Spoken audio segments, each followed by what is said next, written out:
Hi. I don't really have much to say this week, so anyways, without further ado,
There were several different WUkds Studio keycaps that are launching or have already launched, so I decided to group them together under one section.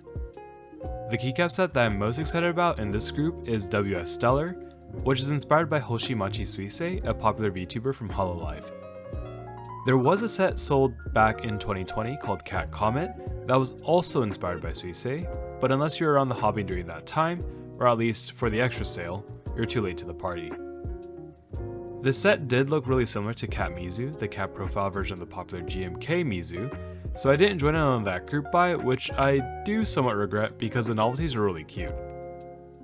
WS Stellar, despite having the same inspiration, does have a different take on color palette and different novelty designs, which is pretty cool because it can be a really easy trap to fall into whenever you share the same design inspiration.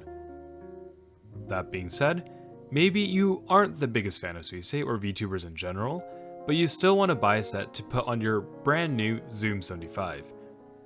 WUkds Studios has released quote-unquote matching sets that are currently being sold along with the Zoom 75 group buy, as well as two in-stock sets, WS Basic Red and WS Basic Yellow, that you can buy if you want your keycaps now rather than later.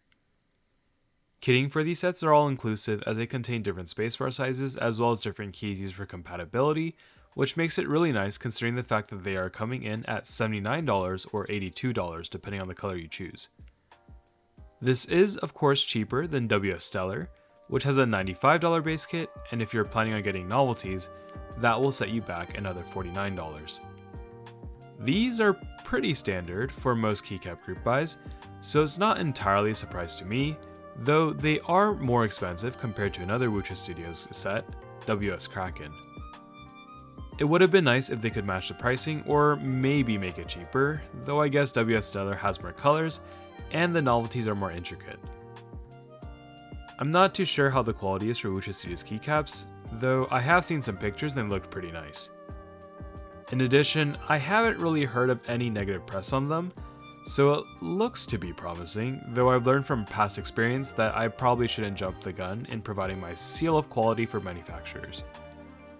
WUkds Studios has messed up in the past with the Icky 68 Aurora collaboration boards, with poor color matching for ePBT Winter Breath collab, and some manufacturing faults for the GMK Zenpon collab, though these are keycaps, so maybe it's not the most relevant.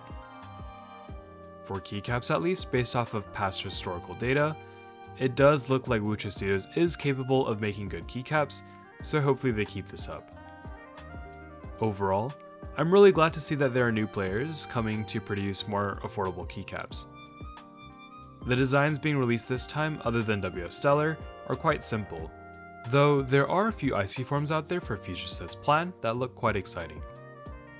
I really hope that they're able to keep the quality up, and hopefully they'll make more affordable premium sets for us to buy in the future. Another vendor who has released a new set of keycaps is Canon Keys, with a couple new NicePBT sets being introduced. The big hitter that is returning is NicePBT Noel, which I've talked about in the past because it was one of their first projects where they collaborated with a designer to bring back a super popular keycap set for more availability at an affordable price. Canon Keys has done a couple of drops since the initial sale, though they often sold out pretty quickly, but this time the set will be available for pre-order.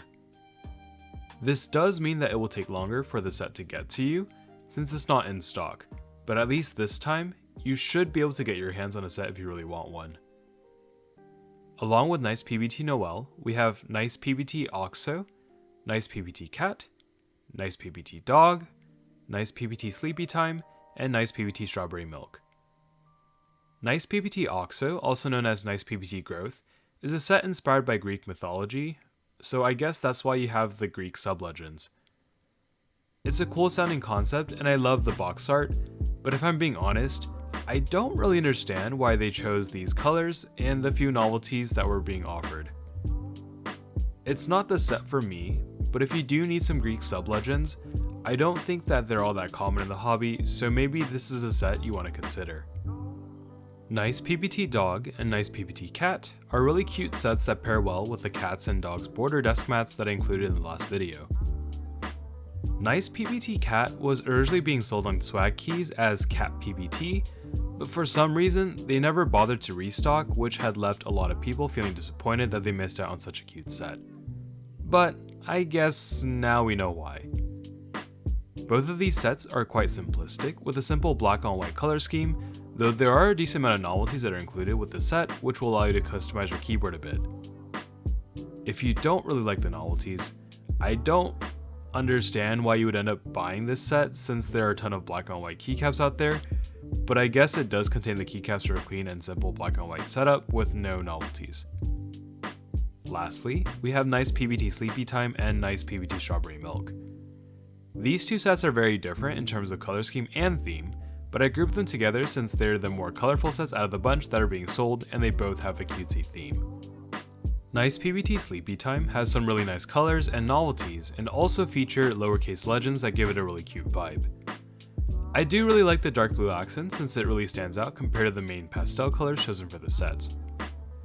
While these aren't the colors that I personally associate with sleep, they do give off a really comfy vibe, so I think that the set does come together pretty well. NicePBT Strawberry Milk features a pink, red, and white color scheme, which makes sense when you consider the inspiration. The novelties features a bunny character, which is really cute, though I must admit I'm not the biggest fan of the arrow key novelties. Maybe it's just that I don't like how they look, or it's kind of hard to differentiate between the four directions or something. Though I do also love Osumi keycaps, which have super thin legends, so it's probably more of a personal taste thing rather than visibility problem if I'm being honest. Other than that minor nitpick, I do really love this set and I think it would look great on many keyboards. I feel like this concept definitely could have been sold as a GMK set with the set being split into multiple kits, which would have cost a lot more, so it's really awesome that you'll be able to get this whole set for $79.99. Overall, I'm really glad to see that Canon Keys is continuing to expand their selection of keycaps. If you aren't able to afford them now, that's okay, because Canon Keys has stated that they will be stocking them once they arrive at their warehouse, so these will be sold as in-stock keycaps in the future. Now I'm just waiting for them to restock NicePBT Shimbun so I can finally get my hands on that set.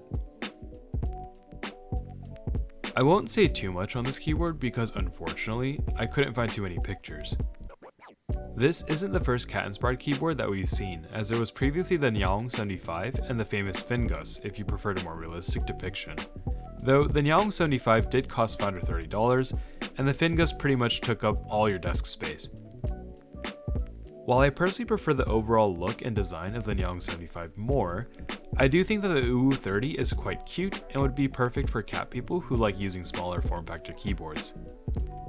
It also happens to be way cheaper than the Nyaung 75, so that helps. The WhiteFox Eclipse is a revival of a pretty well-known name brand from the earlier beginnings of the hobby that was originally designed by Mateo and brought to life by Input Club and Drop.